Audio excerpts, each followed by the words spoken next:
Deion Sanders sends clear message to his recruits after 2 devastating losses. The Colorado Buffaloes have hit rock bottom again. After a 53-7 demolition at the hands of Utah, Deion Sanders' team followed it up with another crushing defeat on Saturday, this time a 52-17 home loss to Arizona. In 2 weeks, the Buffaloes have been outscored 105-24, a rough stretch that has exposed the team's struggles with consistency, discipline, and finding a steady quarterback. Coach Prime has been searching for an answer under center since Shedeur Sanders' exit, rotating between Kaidon Salter, Ryan Staub, and freshman Julian Lewis. Unfortunately, none of them has been able to steady the ship.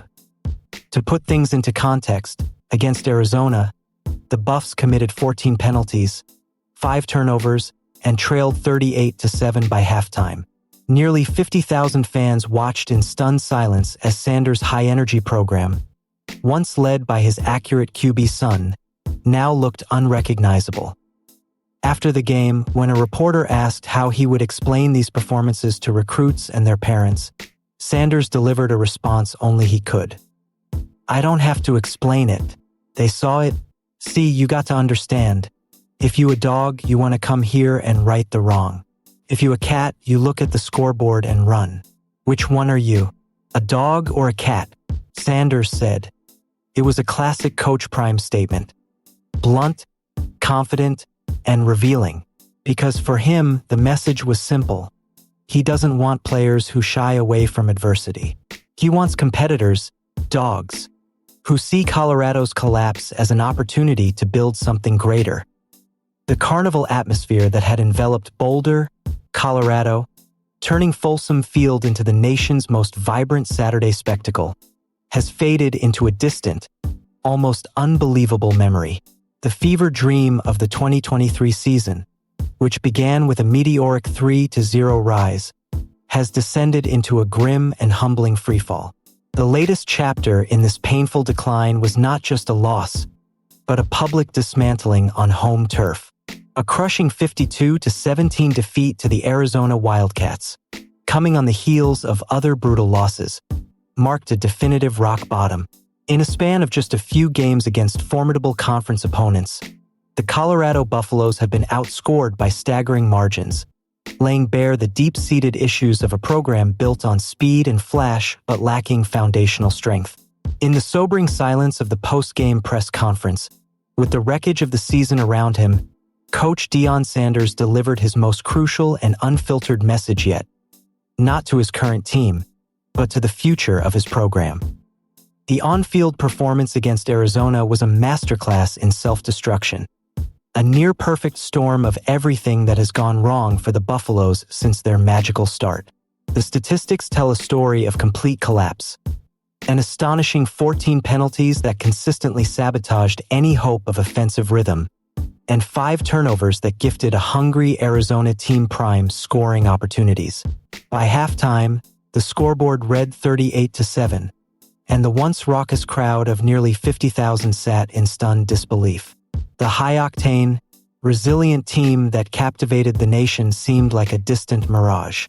In its place was an unrecognizable squad, plagued by indiscipline and unable to compete in the trenches. The offensive line, a persistent Achilles heel all season, crumbled once again, leaving star quarterback Shedeur Sanders under relentless siege. The defense, which had relied on opportunistic takeaways in its early wins, was simply overwhelmed, unable to stop the run or get off the field. This catastrophic performance raised the most difficult question a coach can face during a program build. How do you sell a vision when the present reality is so bleak? When a reporter posed that very question, asking how Coach Prime would explain these lopsided defeats to potential recruits and their concerned parents, Sanders did not offer excuses or promises of a brighter future. Instead, he issued a challenge, a raw and unfiltered litmus test designed to separate the pretenders from the true competitors. "I don't have to explain it. They saw it," Sanders began, his voice laced with an unflinching clarity. "See, you got to understand. If you a dog, you want to come here and right the wrong. If you a cat, you look at the scoreboard and run. Which one are you? A dog or a cat? It was a quintessential Coach Prime moment, blunt, defiant, and profoundly revealing. In that single, powerful analogy, he reframed the narrative of failure.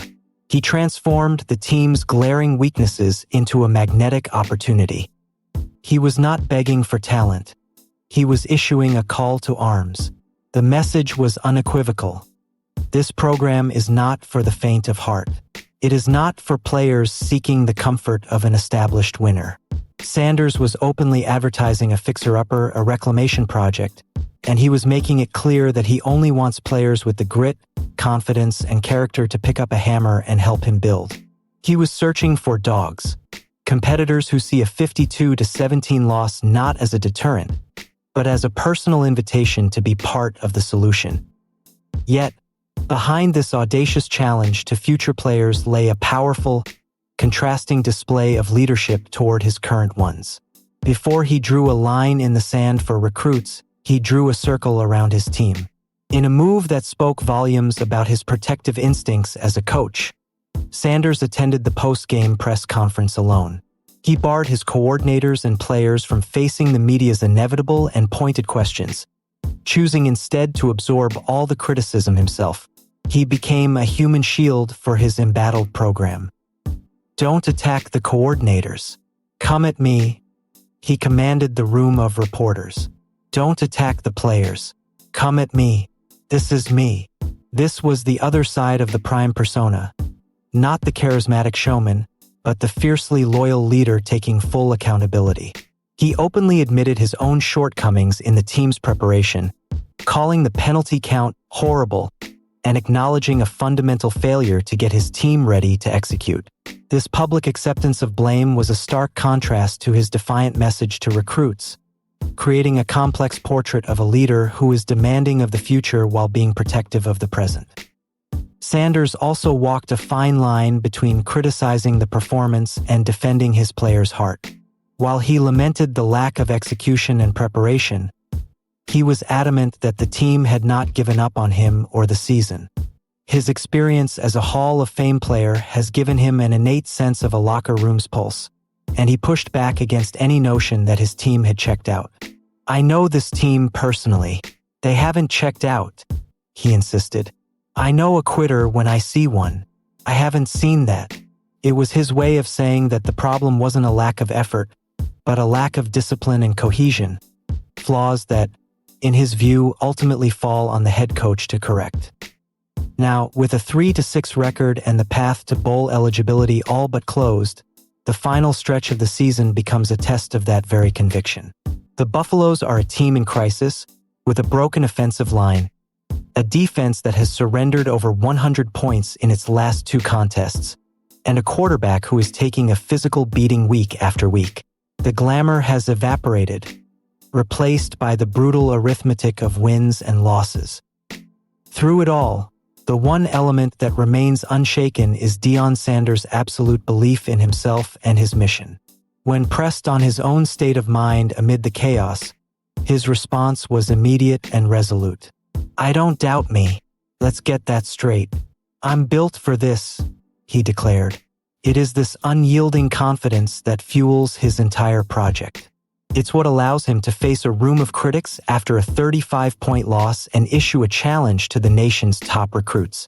For Coach Prime, these devastating losses are not an ending. They are a necessary and painful part of the story he is writing.